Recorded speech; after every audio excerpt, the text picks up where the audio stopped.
का मुख्य कारण क्या होता है? तो कोरियोलिस बल का मुख्य कारण क्या है, ये पूछा गया है।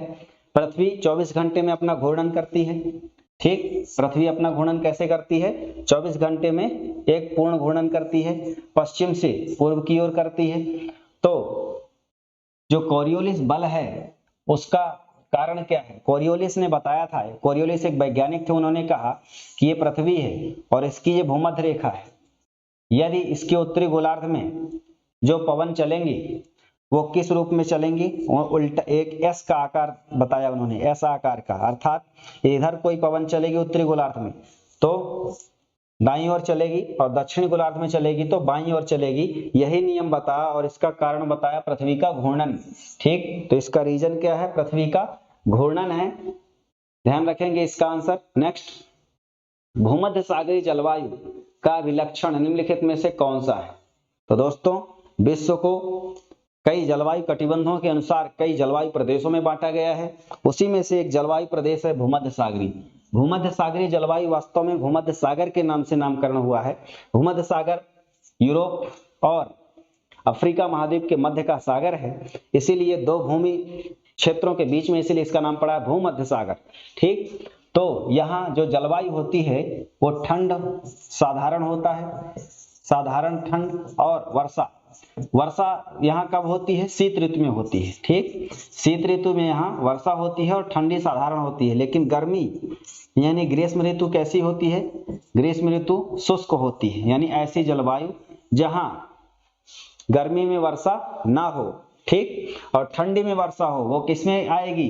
भूमध्य सागरीय जलवायु में। तो आप बताइए कि इसमें से कौन सी विशेषता स्पष्ट करती है? शुष्क ग्रीष्म ऋतु। शुष्क ग्रीष्म ऋतु का मतलब वर्षा ना होना, और साधारण ठंड शीत ऋतु। अब बताइए भारत में ऐसी जलवायु कहाँ क्षेत्र में मिलेगी? तो भारत में जहाँ शीत ऋतु में वर्षा होगी। शीत ऋतु में वर्षा भारत में कहाँ होती है?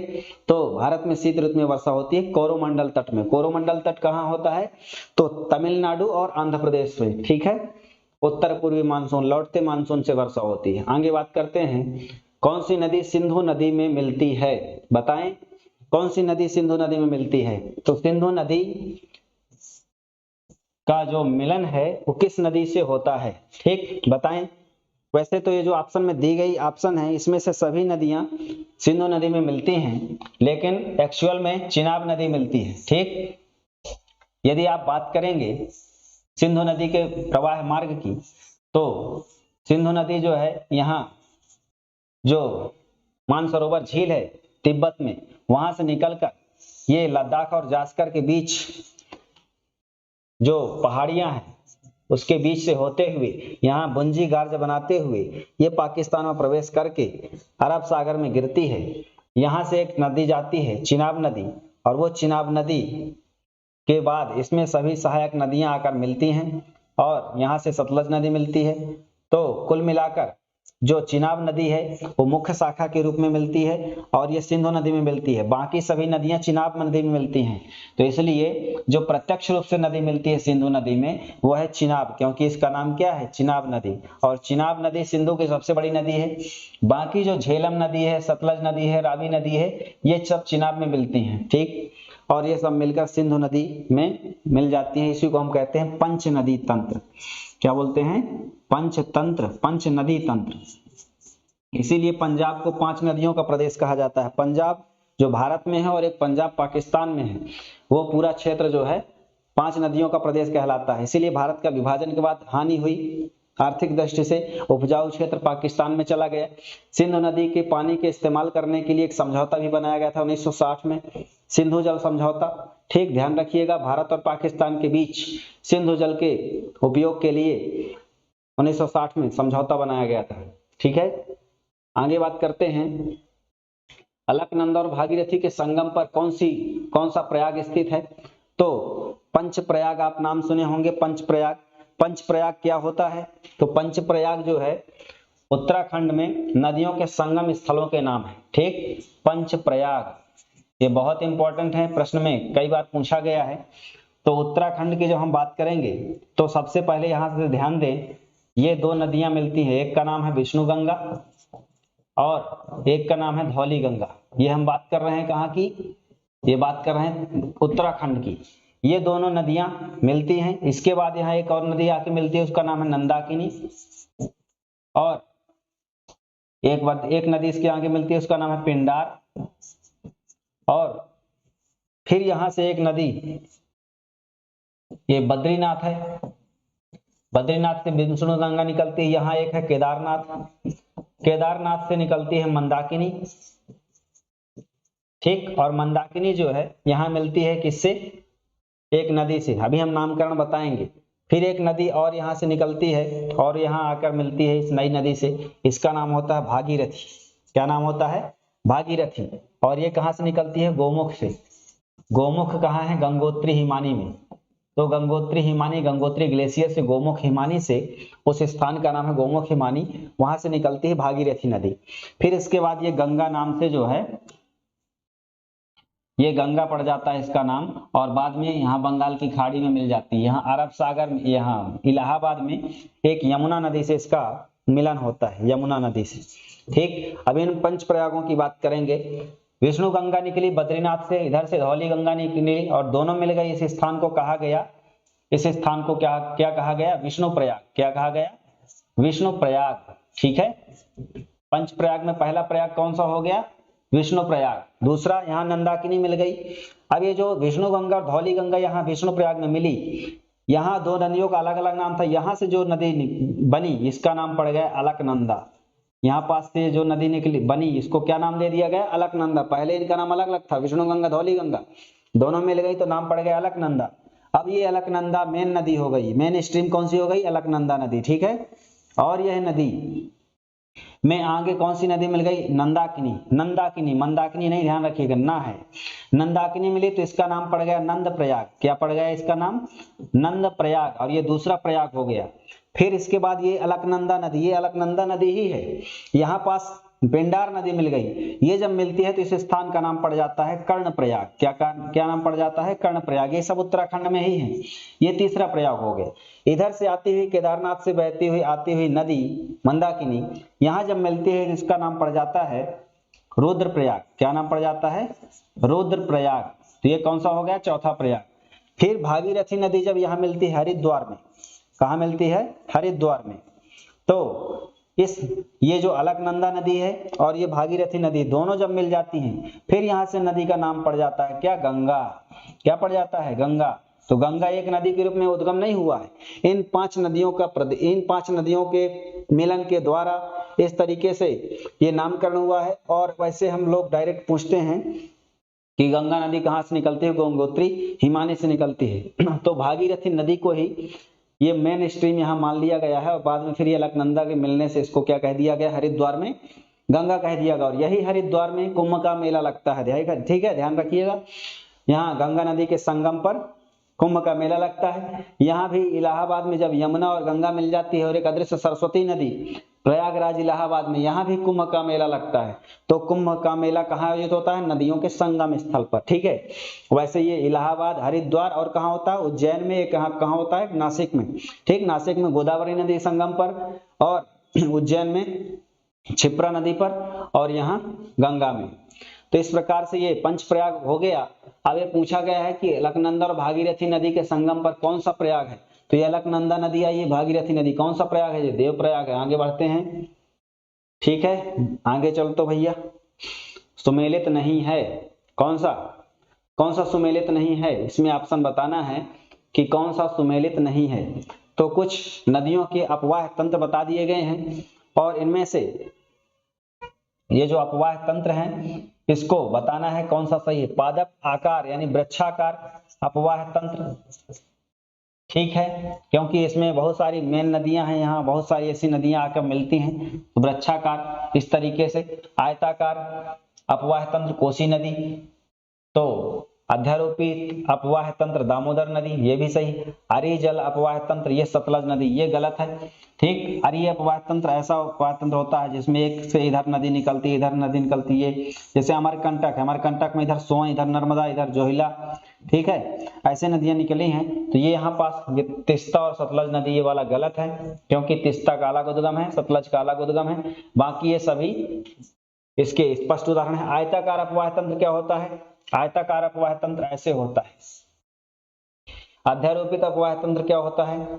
अध्यारोपित अपवाह तंत्र वो तंत्र होता है जिसमें कोई नदी पहले जिस स्ट्रीम से बह रही हो, बाद में वहां लावा या अन्य किसी घटना के कारण वो उसकी दिशा बदल गई हो, फिर भी वो नदी अपने उस स्थान को भरते हुए काटते हुए जगहों को निकलती है, उसको हम अध्यारोपित अपवाह तंत्र कहते हैं। ठीक, और ये छोटा नागपुर पठार में है, दामोदर नदी इसका उदाहरण है। मोरीबंद डेल्टा निम्नलिखित में से किस डेल्टा का एक उपविभाग है? तो बंगाल डेल्टा को मोरीबंद डेल्टा का एक प्रकार माना जाता है। ये 4 प्रकारों में से एक मोरीबंद डेल्टा उसका नाम है। ये बंगाल डेल्टा का भाग है, ध्यान रखिएगा। डेल्टा क्या होता है? डेल्टा नदियों के द्वारा जो गाद कहते हैं, वो मिट्टी कंकड़ पत्थर जब ले जाकर अपने लास्ट स्थान पर यानी मुहाने में नदियों द्वारा छोड़ दिए जाते हैं, तो उस जो स्थल भाग का निर्माण होता है द्वीप की भांति, उसको हम क्या कहते हैं? डेल्टा कहते हैं। और इसकी संरचना त्रिभुजाकार होती है। ठीक है, ऐसे बन जाता है। कैसे बन जाता है डेल्टा? डेल्टा ऐसे बनता है जैसे यहाँ से नदियां आई, अपने साथ जो भी जल ले आई वो यहाँ इकट्ठा हो गया और इस प्रकार से क्या बन गई? डेल्टा आकृति बन गई। ठीक है, सुंदरबन का डेल्टा गंगा ब्रह्मपुत्र द्वारा बंगाल की खाड़ी में बनाया गया है। आगे बढ़ते हैं। नर्मदा नदी पश्चिम की ओर बहती है, जबकि अधिकांश नदियां जो है कहाँ की ओर बहती हैं? पूर्व की ओर बहती हैं। ऐसा क्यों है? तो ऐसा इसलिए है क्योंकि यह एक रेखीय भ्रंश घाटी में बहती है। यह नदी कैसी बहती है? भ्रंश घाटी में। कैसे भ्रंश घाटी में? तो भ्रंश घाटी में ऐसे, जो मध्य प्रदेश है उसके यहाँ साइड विंध्य पर्वतमाला है और उसके दक्षिण में है सतपुड़ा पर्वतमाला, और इसके बीच में ये जो मैकल की पहाड़ी है, यहाँ से नर्मदा नदी निकलती है और रिफ्ट घाटी में बहते हुए ढलान इसका पश्चिम की ओर है।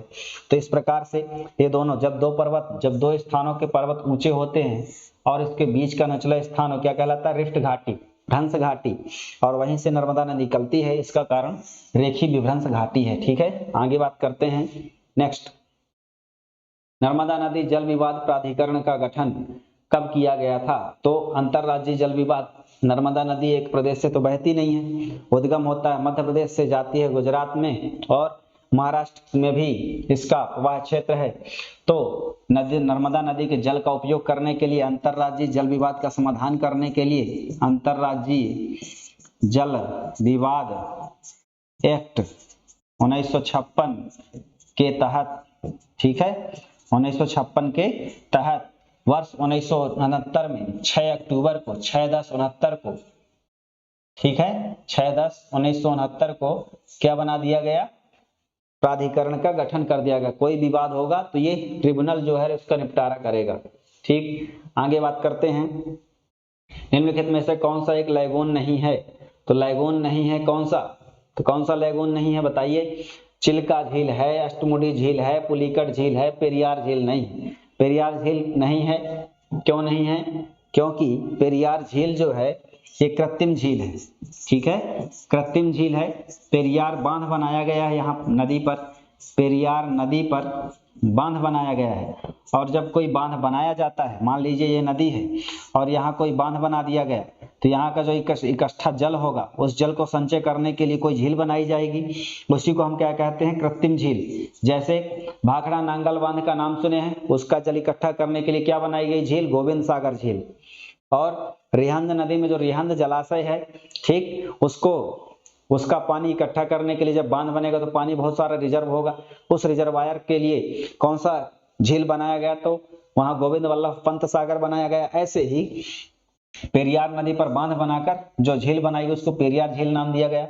लैगून क्या है? लैगून, मान लीजिए तट है और इधर महासागर है, तो यहाँ जो ये स्थल भाग होता है बीच जल में घिरा हुआ, इसको हम क्या कहते हैं? लैगून कहते हैं। ठीक है, तो लैगून क्या होता है? सागर से जुड़ा हुआ एरिया, स्थल भाग। आगे बात करते हैं। निम्न में से कौन सा लवणता प्रवणता को दर्शाता है? ये शब्द का मतलब क्या है? लवणता प्रवणता। लवणता का मतलब होता है साल्टी, तो साल्टी एरिया, साल्टी चीजों को, लवणीय क्षेत्रों को दर्शाने वाला जो शब्द है वो है हैलोक्लाइन। ठीक है, इसका आंसर ध्यान रखेंगे, हैलोक्लाइन। ये लवणीय क्षेत्र को दर्शाने वाला शब्द है। आगे बात करते हैं। भारतीय उपमहाद्वीप पर ग्रीष्म ऋतु में उच्च ताप और निम्न दाब हिंद महासागर से वायु का आकर्षण किसके कारण प्रवाहित होता है, और कौन सी मानसूनी हवाएं प्रवाहित होती हैं? तो दोस्तों आपको वायुदाब के संबंध में ध्यान रखिए कि हवाएं हमेशा हाई प्रेशर से लो प्रेशर की ओर चलेंगी। तो गर्मियों में जो बवंडर आता है वो कारण यही होता है कि जब हाई टेम्परेचर के कारण नीचे की हवाएं गर्म होकर हल्की होकर ऊपर चली जाती हैं, उस स्थान को भरने के लिए बवंडर आता है। ठीक, तो हवाएं हाई प्रेशर से लो प्रेशर की ओर जाएंगी। तो गर्मी में जब भारतीय उपमहाद्वीप में राजस्थान क्षेत्र में लो प्रेशर का बेल्ट बन जाता है हाई टेम्परेचर के कारण, तो हिंद महासागर से जो वायु हवाएं जो है चलती हैं उसको हम कहते हैं दक्षिण पश्चिम मानसूनी हवाएं।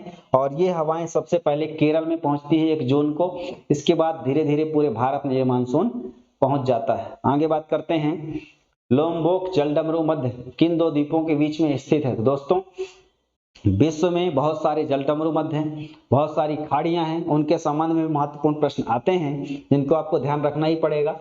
जलडमरू मध्य क्या होता है और लोम्बोक द्वीपों के बीच में कहाँ स्थित है ये? तो पहले तो इसका आंसर ध्यान रख लें, इसका आंसर होगा बाली और लोम्बोक। ये बाली और लोम्बोक क्या है?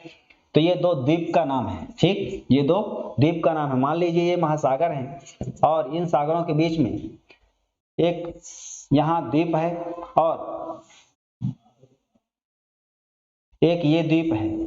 ठीक, यहाँ जल है, तो इनके बीच जो जलडमरू मध्य है, मतलब इनके बीच जो जल है उसको मिलाने के लिए जो चैनल है उसको नाम दिया जाता है जलडमरू मध्य। जलडमरू मध्य का मतलब 2 जलों को मिलाने वाली राशि। ठीक, तो यहाँ स्थल है, यहाँ स्थल है। ये देखने पर क्या नजर आता है? एक प्रकार से डमरू की भांति नजर आता है, इसलिए जलडमरू मध्य नाम दे दिया गया है। ठीक है, तो बाली और लोम्बोक कहाँ है? ये इंडोनेशिया में है। इंडोनेशिया बहुत सारे द्वीपों का देश है, तो अनेक द्वीपों का देश इंडोनेशिया है और बाली और लोम्बोक द्वीपों के बीच में ये लोम्बोक जलडमरू मध्य है। ठीक, तो जलडमरू मध्य को जल संधि भी कहते हैं। ठीक, ध्यान रखिएगा। आगे बात करते हैं, निम्नलिखित में से किस मृदा में जैविक पदार्थ की अत्यधिक मात्रा पाई जाती है? तो किस मृदा में सबसे ज्यादा पाई जाती है? जेली सॉइल में। ठीक है, जेली सॉइल में जैविक पदार्थ ज्यादा होते हैं। जैविक पदार्थ में ह्यूमस, ठीक, नाइट्रोजन, जीवाश्म, ये सब आ जाते हैं। आगे बात करते हैं, ला नीनो का भारत पर क्या प्रभाव पड़ता है? इसका प्रभाव पड़ता है अतिवृष्टि। ला नीनो क्या है? तो एक नाम सुने होंगे विश्व की जलवायु में, ला नीना और एक होता है एल नीनो। ये एल नीनो,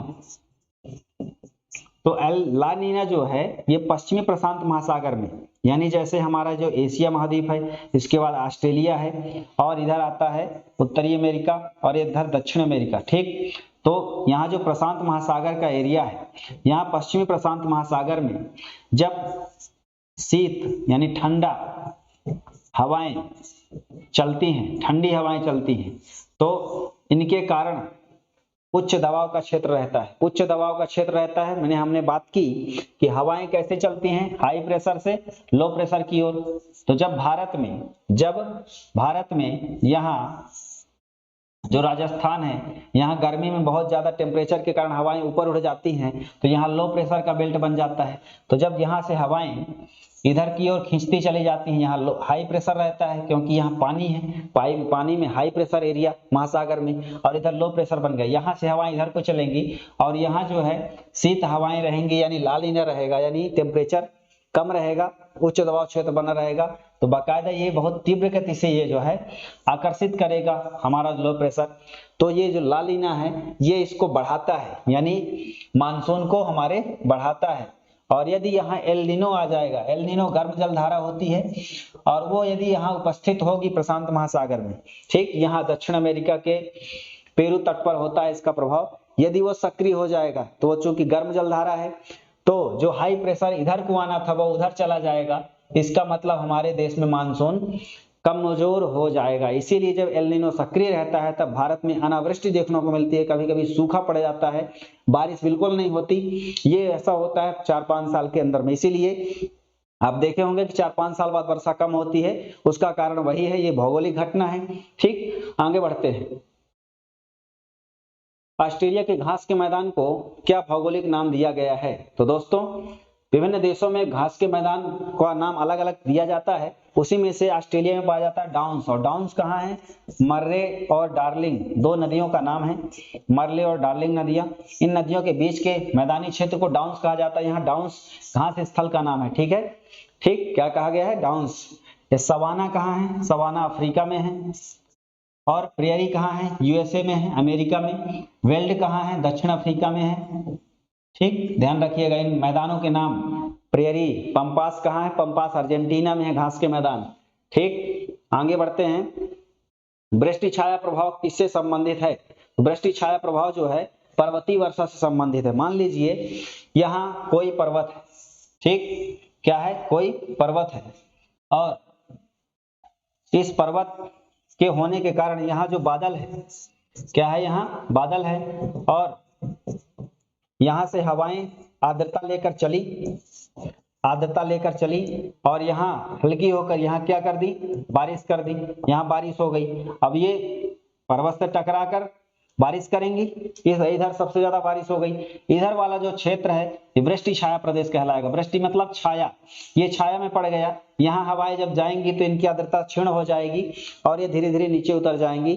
तो इस प्रकार से ये पर्वतीय वर्षा का कारण क्या है? वृष्टि छाया प्रदेश। हमारा जो भारत का इलाका है, यहाँ पर है पश्चिम घाट पर्वत में, इधर तो बारिश खूब हो जाती है और इधर कम होती है। इसी कारण ये कर्नाटक और आंध्र प्रदेश वाला इलाका जो है सबसे कम वर्षा प्राप्त करता है, और इसी को वृष्टि छाया प्रदेश कहते हैं। आगे बात करते हैं, भारत में किस राज्य में सर्वाधिक क्षेत्र पर घने पतझड़ जंगल मिलते हैं? तो भारत में सर्वाधिक जो वन है मध्य प्रदेश में है, 77,493 वर्ग किलोमीटर में है, ठीक। 2021 के आंकड़े के अनुसार ये 77,493 वर्ग किलोमीटर सर्वाधिक वनों वाला राज्य कौन सा है? मध्य प्रदेश है, ठीक है, ध्यान रखिएगा। सर्वाधिक वन, सर्वाधिक जनजातीय जनसंख्या, हृदय प्रदेश, टाइगर स्टेट, सब मध्य प्रदेश को कहा जा रहा है। आगे बात करते हैं, निम्नलिखित में से किस जंगल को पृथ्वी ग्रह के फेफड़ों के रूप में जाना जाता है? दोस्तों, फेफड़ा क्या होता है? फेफड़े का संबंध ऑक्सीजन से है। हमारे शरीर में फेफड़े का महत्व किस लिए है? ऑक्सीजन को लेने और श्वसन क्रिया में सहायता करने के लिए। तो इस पूरी पृथ्वी में जीवन को बनाए रखने में जो सबसे ज्यादा ऑक्सीजन का योगदान करता है, ऐसा जंगल दुनिया में है, उसको कहा गया है अमेजन के जंगल। अमेजन के जंगल कहाँ है? अमेजन का जंगल जो है दक्षिण अमेरिका में है, और दक्षिण अमेरिका में अमेजन नदी घाटी में खूब सारे वन हैं, और ये वन ब्राजील में, और वहाँ के इक्वेडोर में, कोलंबिया में, वेनेजुएला में ऐसे राष्ट्र हैं जिन राष्ट्रों में ये जंगल पाए जाते हैं। कुछ समय पहले इनमें आग लगने की घटना देखी गई थी, जिसको पृथ्वी के लिए, अस्तित्व के लिए सबसे बड़ा संकट माना गया था। हालांकि बाद में इसका सलूशन किया गया। तो अमेजन के जंगल को पृथ्वी का फेफड़ा कहते हैं, ध्यान रखिएगा, दक्षिण अमेरिका में है। एशिया की पहली भूमिगत जल विद्युत परियोजना कहाँ स्थित है? तो दोस्तों, एशिया की पहली जल विद्युत परियोजना भूमिगत, ठीक, भूमिगत जल विद्युत परियोजना मतलब अंडरग्राउंड स्थापित की गई है, और ये स्थापित की गई हिमाचल प्रदेश में। हिमाचल प्रदेश एक पहाड़ी राज्य है, और यहाँ संजय जल विद्युत परियोजना के नाम से इसको स्थापित किया गया है, ठीक है। आगे बात करते हैं, एक तरफ दिया है वर्षा के प्रकार और एक तरफ दिया है उनकी परिभाषाएं। तो हमको ये मिलान करना है कि ये जो कृषि पद्धति है इसका संबंध किसके उत्पादन से है। एक है आर्बरी कल्चर। आर्बरी कल्चर क्या होता है? आर्बरी कल्चर खेती का वह प्रकार है जिसमें वृक्षों और झाड़ियों को बढ़ावा दिया जाता है, इनके उत्पादन को बढ़ावा दिया जाता है। ओलेरी कल्चर कृषि की एक पद्धति है खेती में सब्जी उगाने के लिए। तो जमीन पर फैलने वाली सब्जियों की कृषि, जैसे लौकी एक फसल है, सब्जी है जो जमीन में फैलती है, खीरा, ककड़ी, ये सब ये ओलेरी कल्चर के अंतर्गत आएगा। आर्बरी कल्चर वृक्षों और झाड़ियों की खेती है। एक होता है सिल्वी कल्चर, तो वृक्षों झाड़ियों से ये भी रिलेटेड है, लेकिन ये सिल्वी कल्चर वानिकी की एक शाखा है। वानिकी में किसका? इमारती लकड़ी, ऐसी लकड़ी जिनका घर बनाने में और फर्नीचर बनाने में उपयोग होगा, इनको हम सिल्वी कल्चर के अंतर्गत लाएंगे। वीटी कल्चर क्या होता है? अंगूर का व्यापारिक स्तर पर उत्पादन बढ़ाना। तो ये इसका आंसर हो जाएगा। ऐसे प्रश्न डायरेक्ट एग्जाम में आते हैं, इनको आप ध्यान रखें। आगे बढ़ते हैं, नवीन जलोढ़ मृदा को किस नाम से जाना जाता है? तो दोस्तों, नवीन जलोढ़ मृदा, आप यदि भूगोल के विद्यार्थी नहीं है तो सामान्य ज्ञान के रूप में इस बात को जान सकते हैं कि जलोढ़ मृदा जो है दो टाइप की होती है, एक होती है खादर और एक होती है बांगर। ठीक। बांगर होती है पुरानी जलोढ़ मृदा और खादर होती है नवीन जलोढ़ मृदा। अब प्रश्न उठता है कि नवीन पुरानी का हम कैसे परिभाषित करें। तो मान लीजिए ये कोई नदी जा रही है और इस नदी में कभी बाढ़ आ जाएगी, तो बाढ़ के द्वारा जो नदी अपना जल किनारे पहुंचाएगी और इसके साथ जो अवशेष रहेंगे मिट्टी और वनस्पति के अवशेष, तो यहाँ जो मिट्टी बनेगी बाढ़ के मैदानों के बाद उसको हम कहेंगे खादर। और मान लीजिए ये मिट्टी यहाँ से ये नदी निकल गई और बहुत ये पुराना एरिया हो गया, यहाँ चट्टान बन गई, कंकड़ पत्थर बन गए, तो उनको हम क्या कहेंगे, बांगर। ठीक, क्या कहेंगे, बांगर। जो हिमालय से निकलने वाली नदियां हैं, हिमालय से जो नदियां निकलती हैं, यहाँ जो कंकड़ पत्थर बन गए उनको हम कहेंगे बांगर। ठीक, और ये उपजाऊ नहीं होती। इसके बाद जो नदी मैदानी क्षेत्रों में जाती है जहाँ हमारी खेती होती है उसको हम क्या कहते हैं, खादर, क्योंकि ये इसका नवीनीकरण होता रहता है, बांगर का नवीनीकरण नहीं होता और ये पहाड़ी क्षेत्रों में मिलती है। ठीक है, आगे बढ़ते हैं नेक्स्ट प्रश्न की ओर। भारत की विभिन्न मिट्टियों में से एक मिट्टी में बेसाल्ट लावा के अक्षय से निर्माण हुआ है। तो बेसाल्ट अक्षय कौन सी मिट्टी से बनता है, लावा। लावा क्या होता है, एक ज्वालामुखी क्रिया है लावा। ठीक, हमारा ये स्थल है और मान लीजिए यहाँ ज्वालामुखी उद्गार हो जाए तो यहाँ से जो मिट्टी बनेगी, जो चट्टान बनेगी उसको कहते हैं बेसाल्ट। और जब बेसाल्ट का अपर्दन अक्षय होता है तो काली मिट्टी बनती है। काली मिट्टी में कपास ज्यादा होता है और ये मिट्टी सबसे ज्यादा उपजाऊ मिट्टी होती है। तो बेसाल्ट के अक्षय से बनने वाली मिट्टी कौन सी है, काली मिट्टी। तो महाराष्ट्र, भारत, मध्य प्रदेश का मालवा पठार, ये सब लावा के निक्षेप से बहुत पुराने समय में बने हुए एरिया हैं, यहाँ काली मिट्टी ज्यादा मिलती है। बागानी फसल कौन सी है, तो बागानी फसल क्या होती है, जो बागवानी के अंतर्गत आती है। ठीक, इसके बड़े बागान होते हैं, वहां इसका उत्पादन किया जाता है। तो चाय इसमें से, चाय है, अंगूर है, ऐसे ही बागवानी में आएंगे। इसका आंसर हो जाएगा यहाँ चाय। आगे बढ़ते हैं, कौन सा सुमेलित नहीं है, तो यहाँ कुछ एरिया दिए गए हैं और कुछ मिट्टियां दी गई हैं। कौन सी मिट्टी में कौन सा एरिया मेल करेगा इसको हमको बताना है। प्रश्न पूछा गया है कौन सा सुमेलित नहीं है। काली मृदा दक्षिण पूर्वी राजस्थान में, लाल मृदा कर्नाटक में, लैटराइट मृदा पश्चिमी मध्य प्रदेश में, मरुस्थली मृदा उत्तरी गुजरात में। कौन सा कथन गलत है, यानी सही नहीं है।